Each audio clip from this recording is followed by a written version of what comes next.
Ladies and gentlemen, boys and girls, welcome back to the Altruistic Podcast, hosted by Riley Bedward.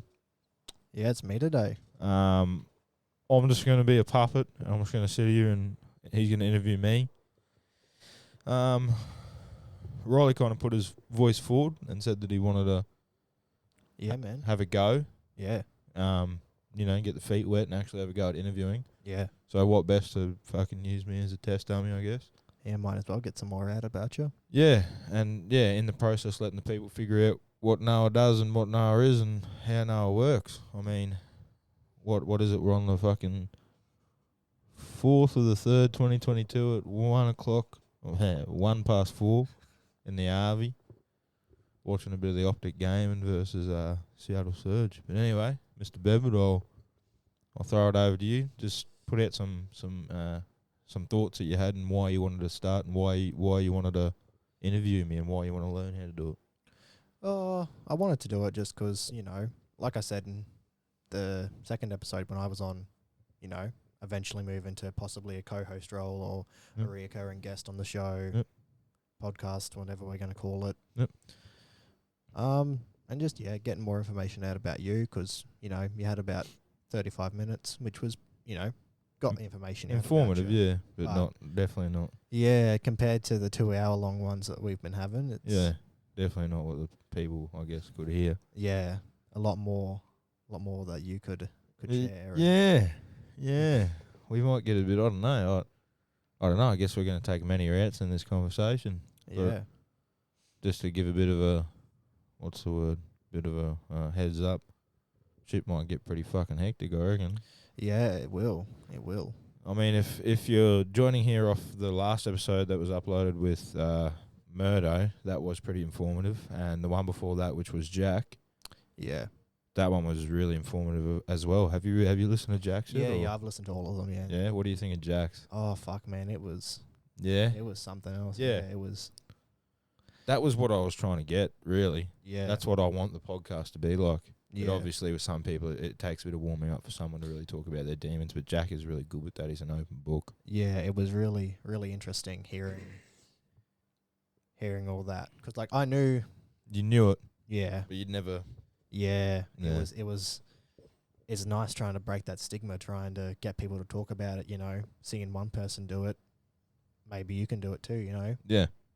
It's not just... Yeah, I mean, me and Jack kind of share the same similarities where we just don't give a fuck half the time. Yeah. We just say how we feel. So, I mean, yeah, man. I mean, let's run it up, bro. Run it. I'll sit here and you tickle me pickle and I'll answer the questions, man. Yeah, camera's on this time. No naked sitting. Yeah. That's why the feet are over here, bro. No, I need to get one idea I want to do. I wanted to have fucking like a stool for like the guest there as well, because then it's so easy to sit in here like this. Yeah. Talking instead of fucking sitting like that. I feel like it's so awkward. Oh, it's fine. But yeah, man. There's a camera there now. There's the people there. They finally know what you look like. Yeah. Some Australian white fella. Fucking. Yeah, man. Run it up. Do your thing. I'll leave the floor. The mic's yours. My first question I want to ask you. Yeah. Is, so your job now. Yeah. Total Tools. Yeah. But not so much that. Going back to your previous jobs, I wanna know how they've shaped you, how they've made you the influence. Yeah. Fuck. I've been everywhere, man. Yeah, I know, man. Start off first one. HJs. HJ is what? Shit, that was year 9. I think so. Yeah, nah, yeah. Year 9 to 12. It would have been. Yeah, it would have been year 9 to year 12. I was at Hungry Jack's. Shit, man, that was a fucking shithole. Not gonna lie to you.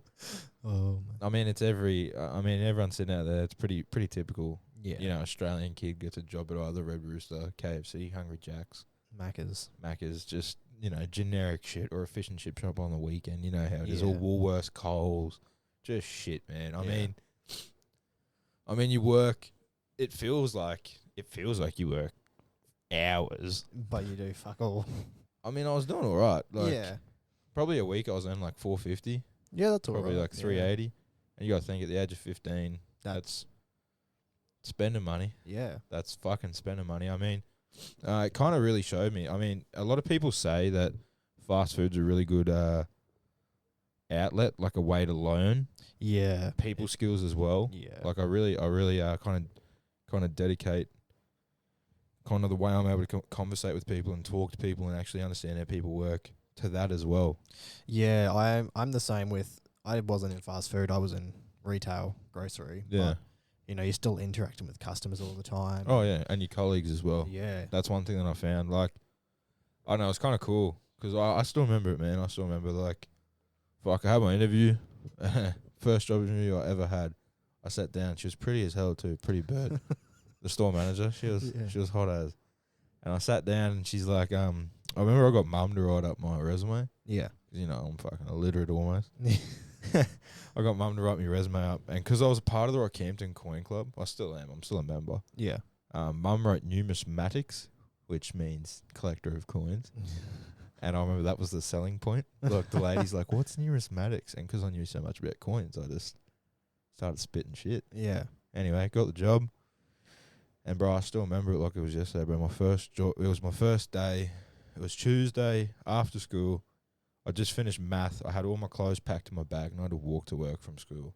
Fuck. I walked to work. I remember I walked in the door and this bloke's like, "How you going, mate?" Look, running me through everything. I was like, "What the fuck?" Like, looking at all this shit. There's screens everywhere. Yeah. Anyway, he goes, "You've got this this Asian lady as your manager."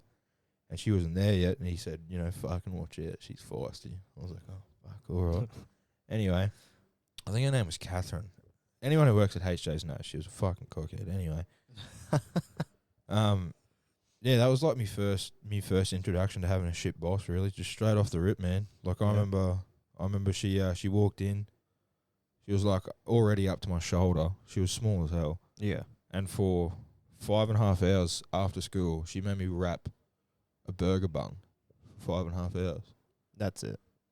A burger bun for 5.5 hours to learn how to wrap. Fuck. And then the next day, the next shift, which was the next day, she made me stand on chips the whole time. But at HJ's, they cook their bacon. Yeah. And they have like it's not a sandwich press, but it looks like a sandwich press. It's this massive silver machine. And it's kind of like they obviously there should be more people, but there was only 3 of us during this dinner rush, sorry. So I'm on chips and there's 2 boys on burgers. Yeah. With chips is also onion rings, nuggets, Yeah. chicken, all that shit. Anyway, I wasn't struggling, but I was picking up pretty quick. And then I remember the boys kept saying, "Can you cook more bacon? Like, we need bacon." I was like, "Yeah, bro, yeah. So I kept running back and forth. Second shift. I worked here for 5 hours. She's screaming for these chips. I'm running back. Next minute, gets to about 9:30. She walks out back. And I mean, it's been a couple of years now, so I don't think she'll get in trouble. She got the sack anyway. She picked up this fucking fry thing Yeah. just out of the deep fryer. Just started pegging the shit at me, screaming, carrying on. Yeah, man. Fuck. You know, you cannot do chips. You cannot cook these chips. I was like, what the fuck, cunt? Like, this woman's going off of me. Anyway, she was probably my first bad lick of work. Really, that kind of showed me that there's shit people in this world. Yeah. And from there, I kind of grew pretty well. I mean, I was pretty gnarly on the old 4 and 5 inch bench, man. I used to make all the burgers. Yeah. I mean, you got to think it was my first job. I mean, on school holidays, even the big holidays, I was working all the time. Yeah. For a majority, kind of until the hippies there kind of introduced me to the weed. Yeah. And then it was pretty eventful. But I mean, going from HJ's, it was kind of a wake up because you know I did that for the whole entire time until year 12. And I mean, like, I graduated year 12. Well, I lost my job at HJ's actually. Halfway through year 12, they gave me the sack because I was just doing too many no-shows. Yeah. Understandable. And then I graduated year 12 and kind of come up to like a builder's offsider. So like not even an apprenticeship, just a builder's offsider or a labourer basically. Yeah. Oh, that'd be shit fucking work. Well, yeah, it's right when you graduate school, so it's like the heat that we're in right now. Yeah, like basically. I've experienced that firsthand, going straight from inside to outside in the middle of summer. I mean, once again, I still remember that like it was yesterday. It was my first day on site. Very first day. I got this fucking high-vis shirt on, nice long pants, cap. and I'm on a slab of concrete with a. Well, actually, they got a machine, so I just call them like a zippy tie machine. It's a piece of metal that zips around the chicken wire that they put between the concrete, so it holds structure in the concrete. The rebar. Yeah, but I had to do it by hand because they didn't have a machine. Anyway, right. so they give me this massive cable I'm carrying on my shoulders. First day, and on slab, this fucking old fella punching diaries pulls out this thermometer and puts it near the concrete and holds it up. It's like 8 a.m. Yeah. She's fucking 57 degrees today, boys. I'm like, what, cunt? Yeah. We get on there, bro. Halfway through the day, to start profusively spewing everywhere, cunt. Like heat stroke like a motherfucker. They were feeding me Cokes, they were feeding me Gatorades, trying to keep me electrolytes up. Yeah, man. And got to about 5 in the RV. I was under this fucking tree. He's like, yeah, man, you're done for the day. So I was waiting for a lift to get picked up by my ex. I'm sitting under this tree, cunt, just slumped over. Fuck. Thinking to myself, fuck, this is the rest of my life, man. Yeah. I was like, today's the day of the rest of my life doing this shit. Yeah. Fast forward, did that for 8 months. Broke up with my ex, so I lost a job there. And at that point, I became an apprentice carpet layer. Yeah, I remember all that. That was fucking shit as well. Yeah. For people out there that don't know, like a carpet layer, not a carpenter. So you lay carpet, you lay vinyl planks, you lay wood planks, everything like that. I mean, I did that for almost 6 months because they just got you just before the 6 months, remember? Yeah. So I had a 6-month probation period. And when you're an apprentice, you have like a 6-month probation, or you can sign up for 3, but they sign me up for a 6-month probation. And basically, it was like 2 days before my probation was finished. My boss gave me the sack and said I should fucking go back to fast food, basically. That's what he said. Mm. So I did. Yeah. Went back to Hungry Jack's. Yeah. Southside this time, repeated the same process, but at this point I was a maintenance man. Oh, okay. So fixing the machines. Yeah. Which was fucking shit. Cleaning the car park, degreasing, hose and everything. Fuck that. By hand. So that. On a Monday I'd start at 3 in the morning. I'd start on a Monday. Turn the broiler off the meat cooker. Yeah. Deassemble the whole entire broiler. Soak it in degreaser. Cook it all. Be covered in water by about 20 minutes later. And then you got to work 12 and a half hours covered in water. Fuck. Anyway, that showed me hard work. It was salary actually when I signed up for that, which was shit. I should have picked an hourly pay rate, that's for sure. Yeah. Because I was doing a lot of overtime and not getting paid for it. And then basically Carl's Jr. opened up literally just down the road. And I remember sitting there at my mate's place and I said, fuck it. What's the worst that can happen? I'll apply. Yeah. And I told Mum, and Mum said, yeah, apply. I was only 18 at the time. So I said, fuck it, may as well give it a go. Yeah. I applied, it was pretty grueling process, actually. I couldn't believe it. Like, you'd think for a fast food restaurant it wouldn't be that hard to get it, but started off with 250 people. Fuck. We had, 250 people, and then 120 young kids under the age of 18, so like school kids. Fuck. And they weaned us from 250 down to, I think 76 people got the job. Like crew. There was 76 crew when we first started. And I mean, that was really good pay. It was kind of weird. Like, whenever I've worked, I've always, not trying to toot me on, but I've always come out as type of a leader. I've always been able to learn the role fast and, trying to communicate with the other person what we need to do and how we need to do it. Yeah. And coming in as an 18-year-old kid. Yeah. Working full time basically at Carl's Jr. with people my age, but also people a lot older than me. Yeah. Pretty fast, you could see that there was intimidation and kind of remorse towards me. People just didn't like it. Yeah. Didn't like being bossed around by someone younger than them. Yeah, but I didn't have any malicious thoughts behind it always. This is my job. Let's get the job done. Yeah. I mean, I worked there on a casual pay rate, but working basically over more than full-time hours for, it was probably 3 months. So I was mad pay. Yeah, it would have been. On that casual pay rate, I think I was on, it was already $24.50 an hour as an 18-year-old kid working, would have been 43 hours a week, 44 hours a week. Fuck. So that's pretty good money. Yeah. Taxman liked me, that's for sure. Oh, you would have. Would have loved you. And then, I mean, from there, I progressed that until COVID really hit, actually. Yeah. When that very first wave of COVID hit Rockhampton. Yeah. And everywhere shut down, basically. Queensland went in that full lockdown. And from there, I went from earning a lot of money to earning nothing. So did Carl's shut over that period? Or? Nah, they're an essential service. Oh, right, okay. So, but your hours got cut. yeah, completely. I mean, I was, like I said, I was on bulk hours, bulk money, sharing the ex and, you know, buying, just wasting all my money everywhere on me, her, and everything. Yeah. Had no money sitting there. And actually, that's when Warzone first came out.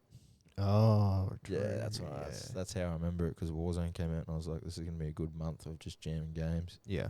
Anyway, 2 managers got the sack at Carl's Jr., and within the next day, they asked me to be a manager. I was like, yeah, I guess I'm already a manager at this point. I may as well do it. Took the job, signed the dotted line. Once again, salary $720 a week. Before or after tax? After. It was like $825 before tax. It was fucking dog shit. Yeah, especially when you'd be doing overtime. Yeah, all the time. Once again, I was like the maintenance man. Yeah. I was fixing everything whenever it broke. That roller door out the front, I fixed that about 10 times. Because just people would leave shit underneath it and press the button and it'd just land and completely jam off the gears. And I'd have to restring it all.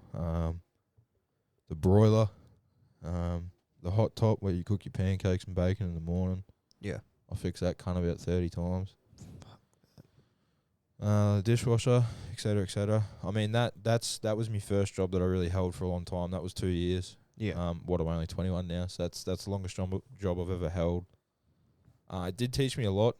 Once again, people skills. Yeah. But towards the end, it really did. Before I left, it kind of really did show me how to run an efficient store. Yeah. It kind of did really show me how I'm able to communicate with people and actually get points across without sounding like a cunt. Yeah. Because I did struggle with that at some points. Because, you know, when it's fucking 4:30 in the afternoon and all you got is 15-year-old kids around you. Yeah. And you've got... I actually remember walking in there one time. I think it was after you got the sack. Yeah. Or it might have been before, I'm not too sure. And we were just sitting there, and this fucking... She'd be probably mid to late 20s manager. And this kid did something wrong, like real minor, like...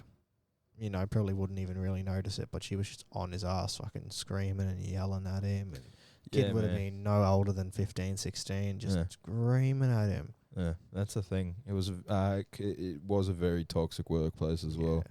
I mean, every place is toxic. Different levels, though. Yeah, 100%. That once again, that was the longest job I've ever held, but probably one of the worst jobs I've ever had at the same time. Yeah. I mean, like I've said in that first podcast, it completely destroyed my mental towards the end. Yeah. Just really malicious. Like a lot of people just didn't, you know, they were only out to protect themselves. Yeah, I feel that. I feel that from IGA. Yeah, and I mean, especially being the manager, and I was the roster man as well. Oh, right. It was completely fake. You know, people just sucking on your dick basically just to get hours. Yeah. So I mean, I had a lot of people act like they liked me completely, just in the hope. Hours. Yeah, just in the hope that they got hours. But you know, you soon wake up to that. You can tell who's genuine and who's... Yes, 100%. 100%. I mean, there was some really good people there. Still people that I cherish to this day. I mean, I don't talk to anyone from there anymore. But just some really good down-to-earth people that I did meet. Yeah. And had some really good memories. But, I mean, from there, Bob Jane, Team Arts, Rockhampton. Yeah. Probably the most physical intensive job I've ever done. Yeah.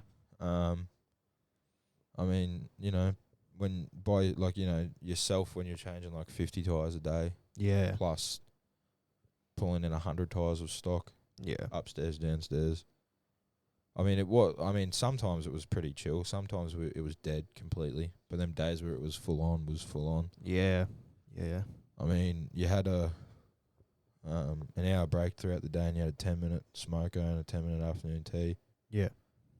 I mean, yeah, it was a good job. Just at the point in time, my body couldn't handle it really, and my mental couldn't handle it as well. Yeah, that's But a big thing. You need to find a job that you can cope with. Yeah. I mean, towards the end, I just started to get the shits with it. I mean, nothing against anyone there. They were probably the best workers I've ever worked with in my whole entire life. Yeah. It was actually just me, really. Yeah. I mean, that's when I went through the breakup. And so that was then. yeah, well, it was a couple times. I mean, the ex broke up with me 3 times throughout the relationship. Right. So the first 2 were at winners when I was at Bob Jane. So I Right. mean, them boys there helped me a fair bit. Yeah, they But- would have. But yeah, the last one was just after I left Bob Jane. Right, okay. But even through there, it was still pretty hard. I mean, probably the best boss I've ever had, Alan. He was bloody really good. Yeah. But yeah, man, it was all right pay once again. But you were working basically 7:30 till 5:30 every day, Yeah, man, that's and you were long working days. Saturdays. Fuck. I mean, there was like a rotating roster where you'd have a Saturday off, but a lot of times I'd work the Saturday. Yeah. So you know, That's it's a all lot of fucking work in a week. yeah, no personal time really. Nah. That's what I didn't enjoy. 'Cause you'd get home, you'd be rooted, you have a share, it's already 6. Yeah. By the time dinner's done, it's 7:30. By Yep. the time you do the dishes, it's 8:30, 9. Yeah. And you've just worked 11 hours or 10 hours, and you feel rooted, so you Yeah. jump into bed and boom, you're out, and then you wake up and repeat the whole process again. Yeah. But going from that, I went into Total Tools, where I'm currently residing now. And I mean, it's all right. It's a job, pays the bills. Yeah. Some good people, some bad people. Yeah. As As any job. Yeah, as there always is. I mean, it's pretty cruisy. I mean, it does get really stressful throughout the day. I mean, for what's on the plate, but I mean, every job can have stress in it. Yeah. Just a different type of stress, really. Yeah. But yeah, it pays my bills right now, and obviously, it's just a stepping stone to keep going in life. Yeah. But once again, it's just teaching me how to be able to be a better communicator and have better people skills, really, with people around me. Yeah. Yeah, man, that's really the jobs that I've done. If I had to pick one to go back to, I'd probably pick in all honesty, I'd probably pick either Bob or probably the builder offside. I really enjoyed that. Yeah. I mean, it was mad hours, but I don't know. Yeah. Working with tradies is funny as fuck. Oh, mate. They're just fucking funny old cunts because they're all old. Yeah. And just the shit that comes out of their mouth, you just like, you don't hear that shit at home. Yeah, like, so with the pest control, we do pre-construction work as well. Yeah. So putting the termite barrier in. And, my company, we do tubes in the walls so you don't have to spray in people's houses. Yeah, yeah. And putting that in and just having people there and just hearing the shit they're saying. Oh, yeah. Oh, yeah. Shit that can't be repeated, mate. Yeah. The most racist, sexist man I've ever met in my life, but it's funny as fuck to listen to him, bro. Oh. I mean, that's where I reside half my comedy. That's where I've learned half the things I come out with and just words that I come up with as people, tradies like that. I mean, especially working at Total Tools as well. Yeah, you'd have a lot come through. Oh, you meet some characters, mate. Oh, Some good and some bad. I mean, yeah. it's pretty funny dealing with some people that you get some pretty cracked out bloody Oh, yeah. tradies coming in at first thing in the morning, just as you open the doors at 7 o'clock. They just come walking in, flying their arms like, you know, where's the chalk line? You're like, same place you asked me last week, bro. Has not moved. And they're just laughing at you. But yeah, man. I mean, definitely not the last job that I'm going to do, that's for sure. Yeah. I currently don't know. I'm like, 21? I currently don't really know what I want to do. I mean, in all honesty, I want to help people. So hence why I obviously do this, and hence why obviously I help with Project Blokes. Yeah. But I am thinking about getting into not aged care, what's the word? Like childcare. Child disability or just Not even childcare? disability, just helping out with, you know, like case situations where kids need help. Support worker? Yeah, that's the one. Yeah. I just got to figure out the avenues to pursue for that. Yeah. There is a fair bit. Yeah, there are. So until I figure that out, I mean, I'll just keep cruising with what I do. I mean, it's all right pay. Yeah. But yeah, man, that's the jobs, that's for sure. Yeah. It's good insight into you. Yeah. So, you mentioned before, like with the HJs, with the hippies, Yeah. introducing you into drugs, Yeah. into the Mary Jane, marijuana. Yeah. Marijuana. How did that affect Everything. everything? Wow. Yeah. Yeah. You obviously know how it will affect shit, but Well, what did it do? yeah, I don't know. I wouldn't have a clue. I don't know, bro. What, that was probably... Well, I mean, context. First time I ever smoked weed was probably like year 7. yeah, I was probably in year 7 at a mate's place. His brother gave me a hit of his bong. Had a mad rip of a billy, and I sat there and I felt absolutely nothing. yeah, I was like, it's fucking grass, mate. This is nothing. Yeah. Then I never touched it. Really, I never touched it until basically the hippies, really. I mean, I'd had a toke here and there. yeah, I drank my alcohol prior to that before actually even touching the weed, really. yeah, So alcohol was the thing that I'd actually, seen and done.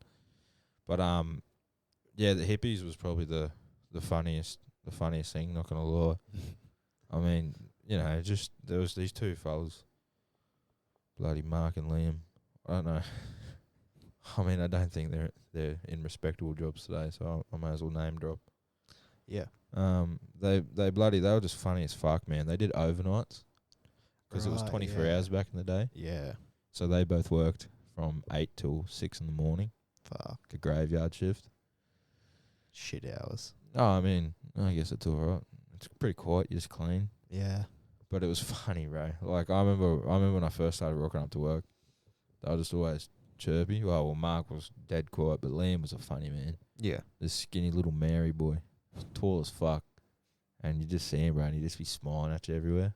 Yeah. I'm like, this cunt's on something, bro. I remember thinking like, this kid is on something. He's on something.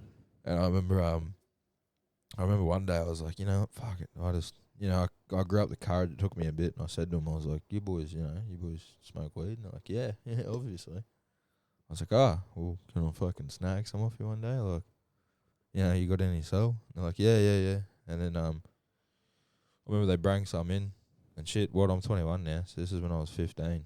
So fucking long time ago. Yeah, a very long time ago. I remember they brought in some artificial fake weed. We'll say it's fake. It was fake weed. And any stories I tell are not real. They're all imagination, just for clarification. All made up. Yeah, Liam brought in some bloody weed, and I pulled out the cash, and he said, nah, bro, I'll fucking just take it, have a go, see what you reckon. I was like, all right. And he told me what to do and gave me some papers and gave me some pre-rolled joints, and I was like, fuck, all right. So anyway, I come back to the house, and it was in this room, actually, over in the corner right there. In these 4 walls. Yeah, literally, this 4 walls I've seen a fucking lot. Oh, mate. Yeah, if they could talk, it'd be fucking funny anyway. I remember it was me, Mum, and Nan just living here. So I was fucking terrified. Yeah. So I didn't want Mum, because I knew Mum bloody smoked a bit of weed. Well, she would have smoked a bit of weed in her life, obviously, because she's all oldies have basically. Remember that window was open. I was sitting there fucking lighting it up with this bloody match that I had. Didn't even have a light. I was lighting up the match, puffing the shit out the window. And I'd smoked about 4 joints. Yeah. Rolled joints like in a talio, like looked like a cigarette. Yeah. In about 5 minutes. So, because I was thinking, I didn't know what the dosage of weed was. Yeah. I'd seen like Snoop Dogg smoking shit, and I was like, fuck, if he has to smoke that much, I have to smoke that much. Yeah. And anyway, I smoked about 4 joints, and all of a sudden I was like, holy fuck. Literally, I was like, what the fuck is this feeling? Hands were clammy, heart started racing. Typical fucking weed, man. And I was like, what the fuck? And then I remember I sat on my bed, and I was like, why is my brain thinking about my brain? All I could remember is my brain was talking to myself. Yeah. And my brain would say something, and I'd be like, what? and then I'd say something back to my brain. Anyway, that carried on for about 6 hours. Fuck. And all I remember is I just laid there and I started playing Biggie Smalls' Ready to Die. No, Life After Death album. Yeah. I remember just laying there on my bed, just jamming out. It was on a school night too. Fuck. So that was the very, very first proper introduction to weed from the hippies. And from there it just went into a spiral. Yeah. I mean, every week we'd buy shit off them. Well, I'd buy shit off them every week. I was buying at least probably. Oh no, it got pretty hectic. I was buying about a half. So I know you probably don't know what a half is. So, the stoners out there do, but you buy dime bags. So dime's $10. Then there's a 20.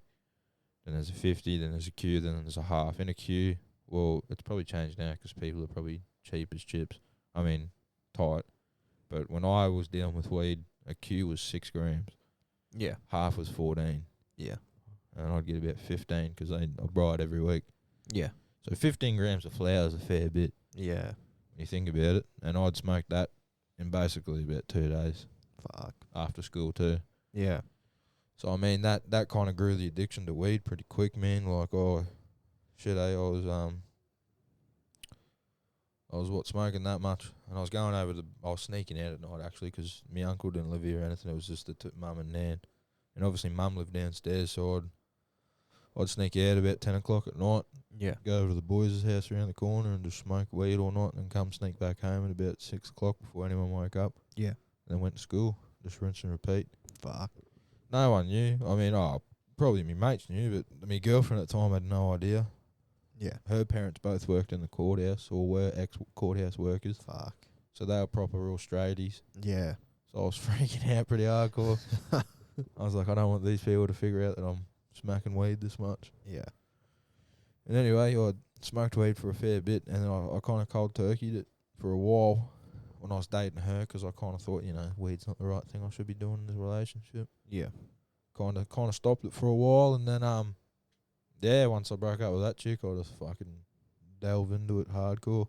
Yeah. Went full Snoop Dogg, full pothead style. Yeah. As you know, that's when you were bloody in the picture. Yeah. She got pretty hectic.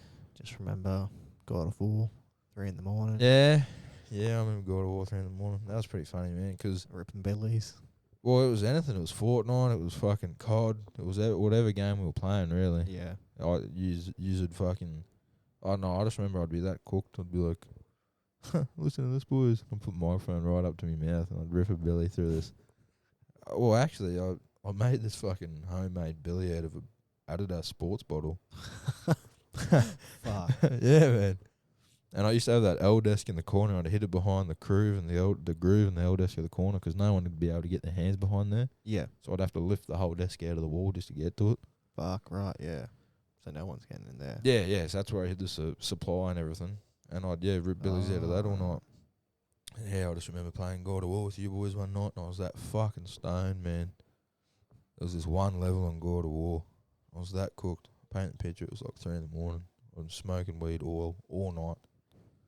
Ripped a billy before I went into this level of God of War, and I remember I just couldn't get through it. I just kept dying, and used to it, already got past it. I was getting fucking pissed off too. I was hitting me desk and shit. Oh, mate. Shaking the fuck out of the chair, talking shit to the chair. That's a chair you're sitting on too. Yeah. I was talking shit to the chair. I was carrying on, and I was like, well, fucking chop me dick off, cunt. And you were laughing at me and shit. Anything that come to my head, I was just screaming. Yeah. Just fucking profusely screaming. Well, not screaming, but like murmuring into the mic. Yeah. Anyway, you kept saying, oh, yeah, it's just press this button and look up there and it's right there. Yeah. And I started getting pissy at you. I'm like, shut the fuck up. It's not there. There's nothing there. There's nothing there. Anyway, I think in the end, I PS shared me screen or some shit. Yeah, I think so. PlayStation shared it, however you could do that back in the day. And you two boys clocked onto it. And then, you's like, it's right there. And I got it. And I was like, this is not healthy. like, the weed must stop. I was like, I just remember I put the billy up that night and just said, fuck this, and went to bed. Yeah. Yeah, I mean, some funny fucking stories that come from that shit. I just remember Fortnite. That's the thing that always sticks out to me. Yeah. I'd just be like fucking blazed, man. Like Snoop Dogg high. Like just couldn't even be coherent. Like I'd be that cooked. You'd be like, no, like I wouldn't say shit. And you'd be like, you there? I'd be like, yeah. What are you doing, bro? Chilling. I'd be that high. I'd be like, yeah. Fuck, those was It's funny days, man. Because I remember I don't know, I'd be that high that I was just good. I mean, I've always been good at games. Yeah. I don't know, I've just always been a fucking nerd about it. You were just so fucking chill with it. You were just You could just kind of let it flow. Literally, that's what it Yeah. was. Yeah, like you used to be G'ing up that you're dying, and I'd just jump into the picture on Fortnite. This is when double pump was happening. I'd just be dong, dong, dong, dong. I'd be like, I got one. I got the second. I got the third. All dead. And then Jack would be sitting there like, how? Well, how the fuck do you do that? Screaming, carrying on and shit. Oh, yeah. Like Jack does. Yeah. In his fucking house, no one home. That fucking one out. Out near the prison, yeah. No one was home 3 a.m. I remember you used to fucking get anal, eh? You used to go bloody off tap. Like, I used to rage, but I've heard some fucking things come out of your mouth too. Yeah, things that cannot be repeated. Oh, I remember that controller. Oh, yeah. There was 2, wasn't there?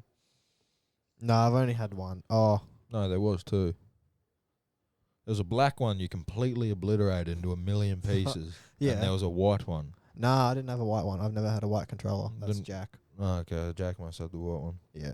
I remember it was the same night too. Both of you were pegging this, like, your controllers at the ground. I just remember hearing them on my end, like, laughing and shit. So, you know how my room set up have the pillars on the wall? Yeah, So, this is before I have my PC and all that, and that desk there, yeah. that TV cabinet.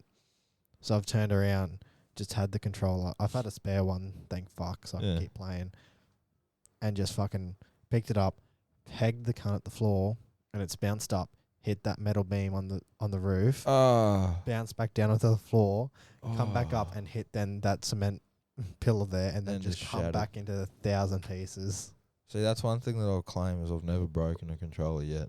Like, I've never broken any of my gear out of anger. That's one thing I'm proud about. The only thing I've broken is that chair you're sitting on, the handle. That's advanced warfare, bro. Yeah, Advanced warfare in year 8. I was sitting there like that, going back and forth with the handle, getting so mad. This kid was talking shit. Yeah. Shitting on me, bro. I'm like 15. Well, no, I was 14. Yeah. He's like, you're dog shit, bro. You're dog shit. And I'm like, grabbing this chair, bro. And all of a sudden, snap. And I'm looking at the chair and looking at this, like, fuck, through the chair, bro. I've heard something like that, but it's not been out of rage. I've just been, like, rocking back on my chair leaning. Snap. And yeah, the wheel was literally just, like, snapped. And I was like, well, fuck. Going backward, looked at the cunt. What the fuck? Oh, fuck. Just turned it around so the one without the wheel was at the front. Yeah, and all the good ones are at the back. Yeah, so I'm just leaning back, just like, she be right, and just keep going. Fuck, man, that's when we were poor. When we didn't, like, we had jobs but we couldn't afford anything. Yeah, fuck. My job, I was in school and then just out of school. I think I was working, like, 3 times a week, if that. Yeah, I remember that. Yeah, well, I mean, you were trying in school as well. To an extent. Yeah, but you were trying compared to me. Yeah. That's what I'm saying. Like, you were actually trying to get that QCS, whatever it was, the number thing. Or OP. Yeah, the OP thing. And then I didn't give a fuck. I just did whatever I want whenever I wanted, really. Yeah. But yeah, man, I mean, I don't know. Weed's been a pretty big part of my life. I mean, what you got to think about it. I smoked. I smoked from the age of 14 until the age of 20. Nah. I gave up when I started dating my ex. Just before I started dating her, actually. So around probably. So 2019, I started dating her in November. So pretty close to 19. It wasn't. It was December the 10th I started dating her.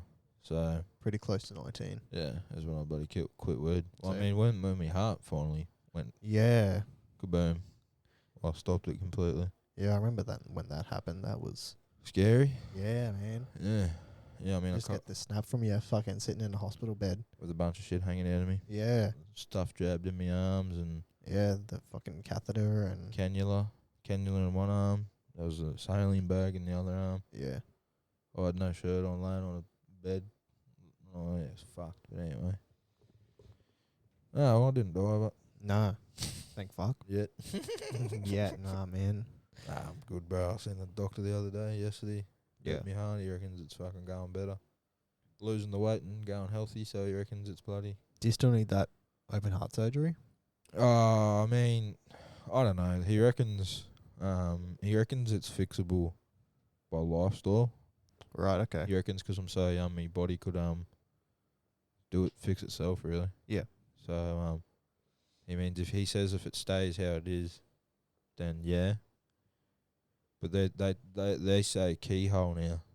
There's a keyhole version. Oh, okay. So they cut you at the groin and Yeah. goes into your vein. Oh. It's that small. This fucking wire goes into your vein. Goes all the way up into your heart, and then I don't know, apparently, it's not an X-ray. It's whatever the thing is that shows you all the veins in your body, and you got to drink that dye. Yeah, yeah. It's like infrared or some shit. Yeah, I'm not too sure. Can't. You drink the dye, and they can like map all the way to your heart, and then this little mechanism deploys out in your heart, and then zaps this fucking thing. It's like the way to think about it is like Is that the one where you're still half awake for it? yeah, you're awake. Yeah, You're just sedated. Because my uncle had something like that, but they came up through the bottom. Yeah, Came all the way up, went to his heart, and I remember him telling this story. He was like, "We need you to be calmer." It's like, "Fuck, do you mean I am calm?" yeah, Just sitting in the bed, fucking. literally. I mean, my uncle had that when he had a heart attack. My uncle, 2 years ago, I think it was. Right. Okay. And they did the same surgery, but they just go in through his arm, his hand, Yeah. one of the veins there, and travels to there. But it wasn't the same surgery. It was when they deploy that when you got bad cholesterol. Oh yeah. The Yeah. stint. Yeah, they clear it and have the stint in there. But I mean, yeah, man. I mean, I'm fucking going alright. I mean, especially with what I'm doing, eating healthy, smashing all the water. That's all I really drink's water now. Yeah. I mean, I have a ginger beer once in a while, but that's about it. Yeah. And just, going for my walks and walking the dog and just, being a lot healthier. And obviously the mindset's a big thing as well. Yeah. Yeah. A lot less stress. I mean, there is still stress in my life, but I cope with it a lot better now. Yeah. I mean, back in the day, I was just stressed 24/7 when I was working at Carl's, really. Oh yeah. That would have just been shit. Yeah, but now I do get stressed, but now I obviously have mechanisms and tools that I can use to de-stress myself. I mean, I'm into a lot of breathing now as well. Yeah. So I do a lot of breathing exercises, a lot of Wim Hof, Iceman technology, what he does. Right. Okay. They do really help. It is also a lot of mental as well. So I mean, I don't really think how I used to think. I obviously jot me journal, and with what I do with the podcast and how I communicate with the people around me, kind of has a big factor as well. Yeah. Which obviously does help and improve your quality of life. That's for sure. Yeah, it would. Yeah, it's finding those coping mechanisms and the people around you that you can share with. Oh That's yeah, a big thing for me. yeah, 100%. Having those people that you can break in that stigma. Yeah, Even just one of your mates. yeah, or even the missus as well. Yeah, yeah, Like yourself, like you got yours. yeah, Like I'm sure it's real handy when you. Well, even not even the talking part, just having a woman in general. just having someone there. Just to give you a little cuddle. You know what I mean? I mean, Yeah. it sounds. Well, it shouldn't even sound bad, but like as a male, I mean, obviously you had a bloody caring mother, Yeah, and your mother was overprotective, my mother was overprotective. yeah, So like you always grew up with that like kind of nurturing mother Yeah. figure, and it does kind of equivalent when you go into a relationship. It yeah. is good when you have a girl that gives you cuddles and kisses and tells you she loves you and shit. Yeah. Like, oh fuck, you know what I mean? Feels good. It is Yeah. definitely a de-stressor, that's for sure. Oh, 100%. But then when they're nagging you, it bloody stresses you at the same time, eh? Nah, not. Like we're pretty good. Yeah, think communicate now. Yeah. I mean, we talk about that a lot on your podcast as well. Yeah, I think we had I think 2 weeks, a week or two before the podcast, we had a bit of an Bit argument. of tiffle, yeah. Yeah, not really even an argument, just a bit of a tiff. Disagreement, yeah. And I think there are probably 2 days we didn't talk. We talked, but like not properly. Yeah. Not how we had been talking. Yeah, you We just said weren't good morning. ourselves, Yeah, what are you doing? How you going? Yeah. But we sorted it out. I was mostly to blame for that. I will admit. Yeah. I changed up to what I changed. Yeah. I helped the situation. I improved it, and then we're back to it. But apart from that, we been almost a year and a half, and we've no real big fights, no real. Yeah, but see, then arguments are good at the same time. Yeah. I'm not saying like fights, just an argument. Like Yeah. disagreement always is a positive thing in a relationship. Yeah. Because you always can't be a yes man or a yes woman. Yeah. That's one thing that I find.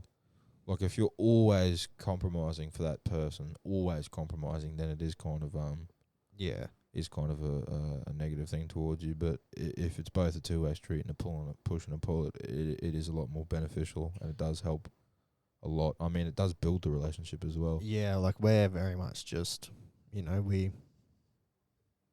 have, that every now and then you have little, not really even argument, just a disagreement or something like that, and then you sort it out, communicate. Yeah, I mean, I haven't got there yet, but I will eventually. I will get a woman that bloody does that with me. Well, I mean, I'm at that point, I feel like now, where I'm able to do that. Previously, I definitely wasn't at that point. Yeah. As you know, I'm bloody very strong-minded. Yeah. I have my own opinions, and in the past, I used to see those opinions, and I used to think it's my opinion, you're fucking wrong, you know what I mean? Yeah, that's it. That's the else. thing. Yeah. That's the thing. That's what really hinders relationships. But now seeing what I've seen and do what I do, it kind of opens your mind. Puts everything into Perspective. that word. Yeah, say it with me, Perspective. Now say it, right? Perspective. Yeah, look. Gangster. Yeah, man. Yeah. It's good. It's bloody good. Yeah. So apart from that relationship, because your most recent one, because you weren't really doing many drugs, anything like that. No, I mean, there was a bit of alcohol. Yeah.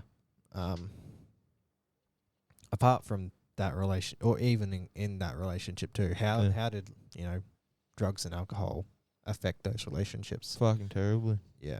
Fucking atrociously, I'm not gonna lie to you. Like, was there one where they were, kind of not matching you? I don't think anybody could have matched you at that point. With the consumption. Yeah, and drink for drink or really. But was there anyone that was like partaking with you and any of your relationships, anything like that? Were my partners partaking? Yeah. Only one. Only one. The second one. Yeah. The one that you knew. Yeah.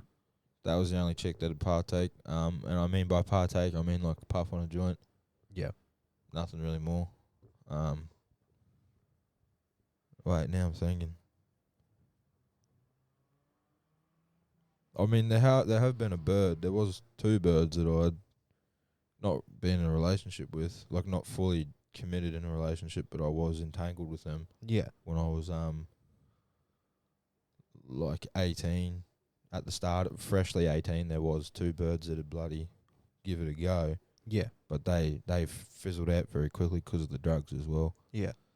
I mean, just I personally feel like now looking at it, especially if both people aren't developed, and both people don't have a sound mind, drugs or alcohol just doesn't mix well whatsoever. Yeah. Like take yourself for instance. Like you and your missus can have a drink.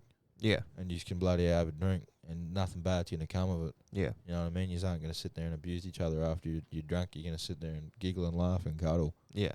But then you take a relationship where both aren't in a sound mind, or you're both coming off a hot argument or a hot interaction with one another, the alcohol or the weed or the MD or the coke or the crack or anything like that, it just escalates that relationship. Yeah. And makes those emotions just more impactful and meaningful. Yeah. And also more malicious as well. Yeah. That's one thing. That first relationship, the very first, like the first one, the proper one. I blame weed for basically, I reckon 80% of that downfall. Yeah. In all honesty, you never know. If I never was like that, it might be completely different right now. Yeah. I mean, it did really. You got to think what I was 15 and 16, and just 17 at the time. Yeah. And I mean, without a doubt, it had its impactfulness. That's for sure. Like there'd be times. There'd be times where I'd be at her house and I'd be bloody as high as a kite, man. Bloody cloud nine.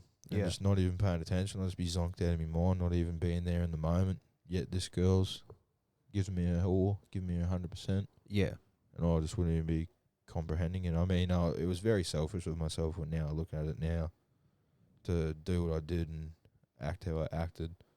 Yeah, but it's, you know, you can look back on that and you can grow and you can. Oh yeah, that's what I mean. Yeah, you can see what you did and you can see what to do and what not to do and Yeah, 100%. how I you mean, can improve. that's why I've developed off it as well. But it is definitely a learning curve from what I used to do. That's for sure. Yeah. I mean, moving into that second relationship, that was probably me peak, obviously. Yeah. And I mean, she, I don't know, she had voiced her concerns and worries for me multiple times. Yeah. But I was too far gone at that point, as we all knew. You were just whatever. I'd given up. Yeah. So I was down the rabbit hole, man. I was definitely down the rabbit hole pretty hard in that point in time. It was, full on thinking about it now. It is actually crazy to think about. I kind of push those thoughts and emotions away. Actually, when I really think about it, I push all that point in time at that last 2 years of school. I really push it away and try not to think about it. Yeah. 'Cause man, it was fucking full on. Yeah. As you voiced before. Bloody lucky that I'd come out standing properly, that's for sure. Yeah, it was a bit worried sometimes there for you. Like you'd come to school. I think there was a point, probably term 4, not a single day you came to school sober. No, whole year I wasn't sober in year 12. Whole year. I'll guarantee you that. Yeah. Like, easy. The whole year I was not sober any day. Yeah. I was at work. I was going to H-Days high. Yeah. At H-Days, it kind of, that's a tangent. On H-Days, it was really bad because they kind of rewarded people that smoked. They'd give you a break if you smoked.